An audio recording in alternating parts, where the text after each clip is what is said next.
这应该是世界航天史上最严重的灾难了。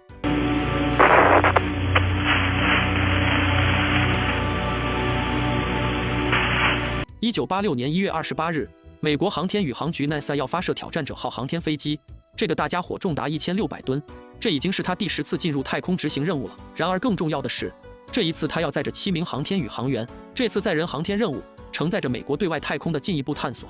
如果成功，将会是人类航天史上又一重要里程碑。这次执行任务的7名宇航员来自各行各业，有教师，有飞行员，有任务专家，总之他们是各行业的精英。不但身体各项指标要达到要求，还要接受各种严格训练。在发射任务以前，7个人已经连续训练了几个月，为这次发射做足了充分的准备。他们在临行以前吃了他们在这个星球上的最后一顿早餐，严格意义来说，是他们在这个世界上的最后一顿饭。7个人吃完以后，意气风发赶往了发射现场。我们可以看到几个人脸上洋溢着灿烂的笑容，一边走上火箭，一边摆手打招呼。殊不知，他们这次执行的是一次有去无回的任务。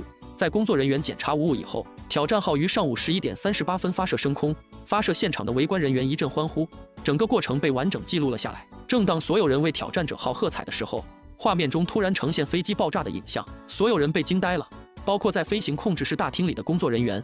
这架载有7名宇航员的航天飞机在离开地面73秒后升空爆炸了。时任美国总统里根发表了电视讲话，他说对于这次意外感到十分痛心，这是整个人类的损失。那是什么原因造成这次飞行灾难呢？其实仅仅是因为一个小小的密封圈失去弹性，无法起到密封作用，从而引发高压高热气体泄漏，最终导致挑战者号解体坠落。